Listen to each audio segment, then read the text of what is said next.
I've been hired, I've not been hired, and I've hired people. My first 2 professional jobs, I wasn't first choice. Second place twice at the start of my career. And honestly, it all worked out. But here's what I've figured out from being on every side of this. The portfolio is almost never the full story. It's a filter. And most designers are failing that filter with reasons that have nothing to do with how good their actual work is. So in this video, I want to talk about what actually makes a strong portfolio and what's quietly killing yours. Because I've seen it from every angle now, and there are patterns.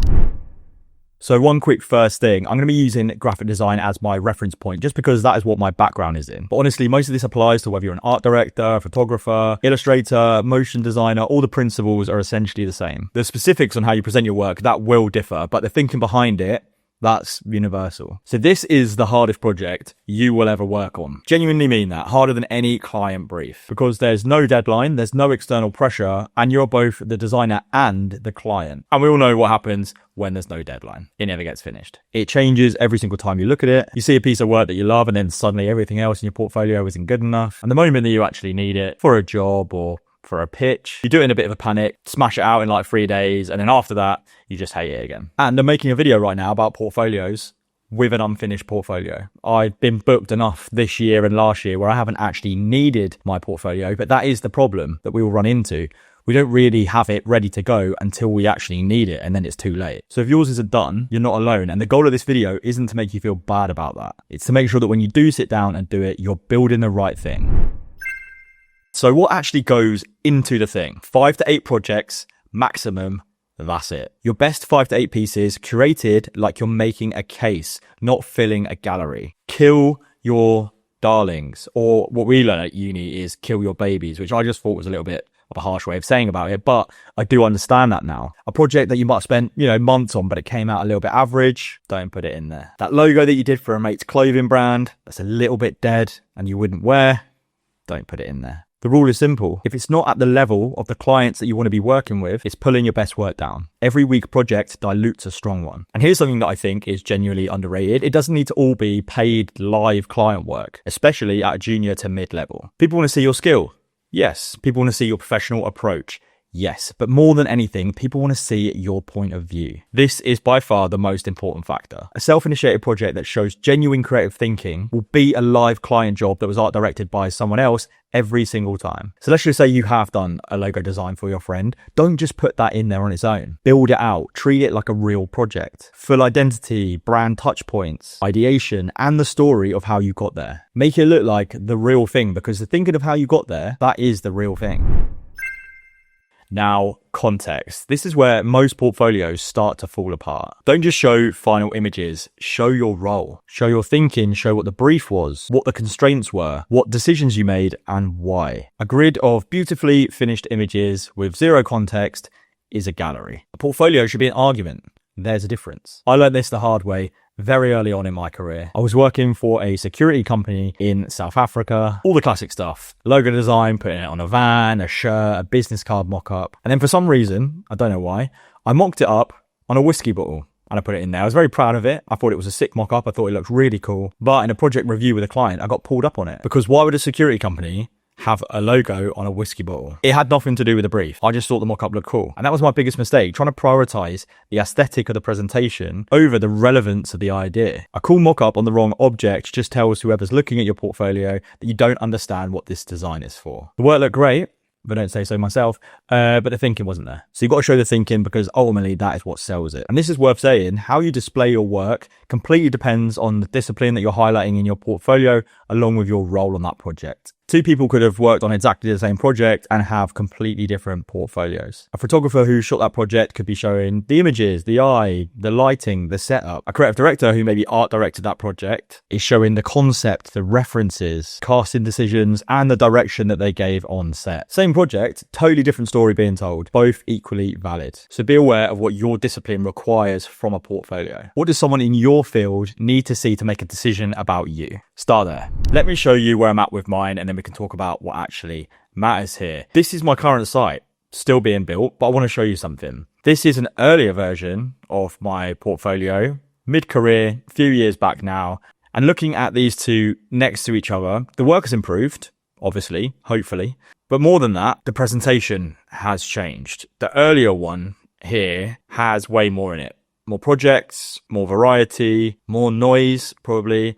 At the time, I thought this was a strength, look at everything I can do. But now, as I'm kind of working on my new one, it starts to read as someone who really didn't back themselves enough to, or was confident enough to cut things out that they didn't necessarily love. The current version, way cleaner. Fewer projects, each one is given a bit more space, a bit more context. The curation is doing work that the earlier version wasn't, and you can feel the difference. One is a designer showing everything that they've made, and the other is a senior creative and art director who's trying to show you who they are. That shift from collecting to curating, that is the thing that you want to take from this. Your portfolio should get smaller and more considered as you get more experience, not bigger.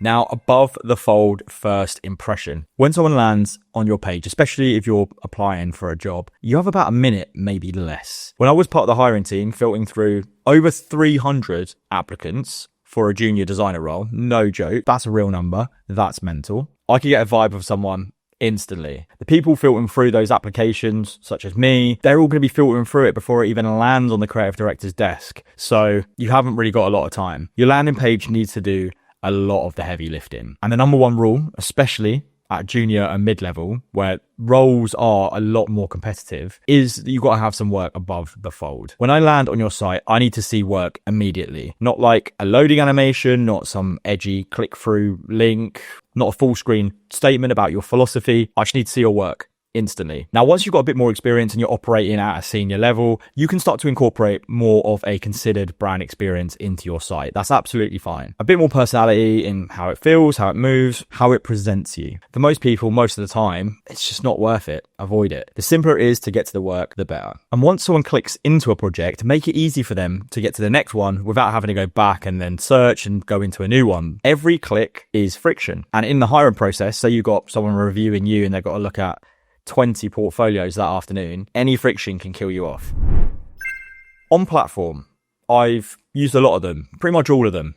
Cargo, Squarespace, Adobe Portfolio, PDFs. I'm currently on Framer and I do really like the workflow, but honestly, the platform, it's almost irrelevant. What matters the most is what's on it. Don't over-engineer a site. You are not an agency. A studio site has an entire team behind every piece. Developers, designers, strategists, motion designers. You are just one person. The moment that you start benchmarking your portfolio against a studio website, you're done. Build something that represents you and not something that's trying to compete with a team of 20. Clean, direct, fast. The simpler it is to navigate, the more time that people spend looking at your actual work, rather than trying to figure out how your website works. One thing I will say about format that I think a lot of people overlook, especially at junior level, is actually creating a physical portfolio. When I was at uni, they kept going on about having a physical portfolio and making the effort to go and actually put it on someone's desk. And I didn't really kind of tap into that. But it does work by being a little bit different, because everyone's going to automatically default to having a web page, which makes sense. It's a lot easier to make. It's a lot easier to update.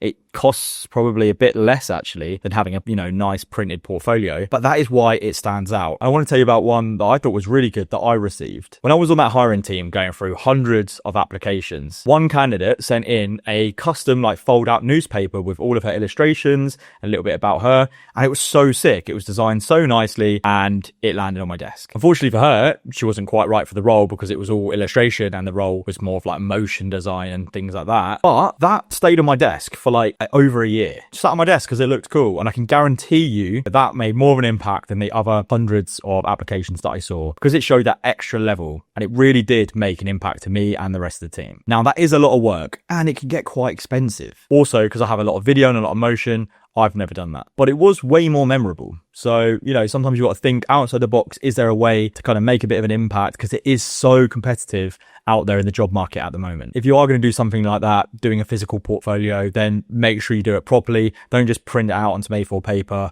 as a little PDF and just give it to them like that. If you're going to do a printed version, make it, worth its while. Make something that you would want to actually keep. So what actually makes me want to hire someone when I look at their portfolio? I've narrowed it down to 3 main things. Number 1 is clean and direct. I want to land on the page and instantly get a vibe of who this person is and what they're about. Not because they've designed some elaborate website, but because the work and the curation does that on its own. Number 2 is each project has depth. In this, I want to see your role, your thinking, your development. I want to see your point of view. And number 3, personality. I want to see a real injection of who you actually are. I want to see what you're interested in, what you care about beyond the work. People hire people at the end of the day, not portfolios. So there's got to be something that's going to separate you from everybody else. So show that, because you never know what someone is looking for when they're hiring you and what's going to separate you from the rest of the crowd.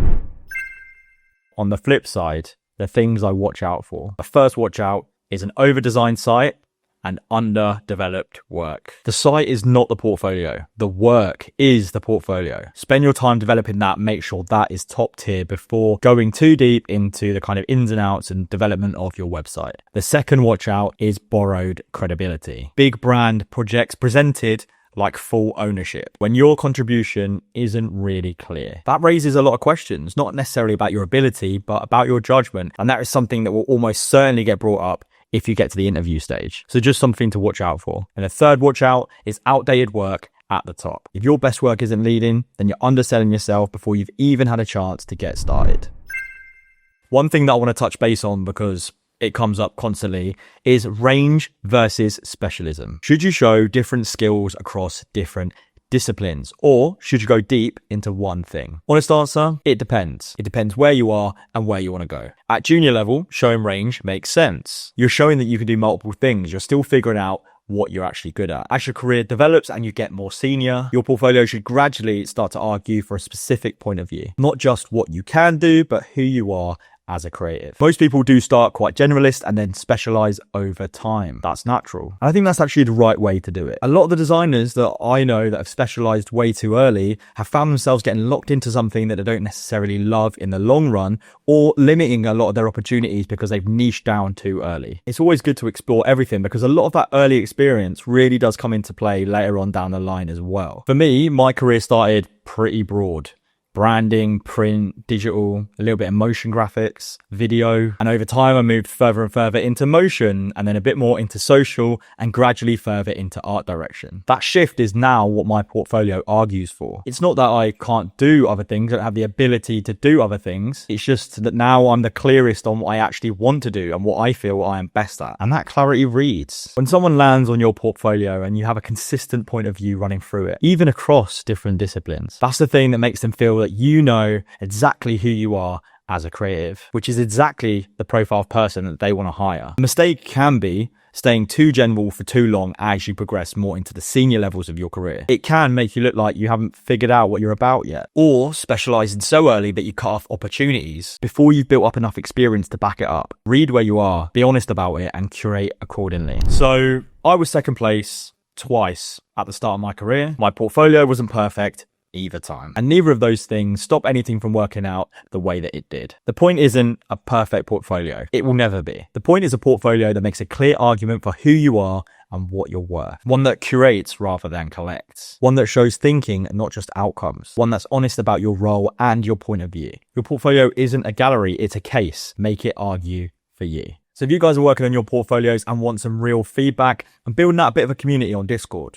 I'll hold my hands up. I have no idea what I'm doing with Discord. I am a noob, but we're kind of getting there. We're learning. We're progressing. I'll make a specific channel just for portfolio reviews and feedback, and we can all share and kind of feedback on each other's work. Be nice, obviously, and I'll go through and I'll feedback on a few of those if you drop them in there. So that should be fun. Anyway, thanks again for watching. I'll see you soon in a bit.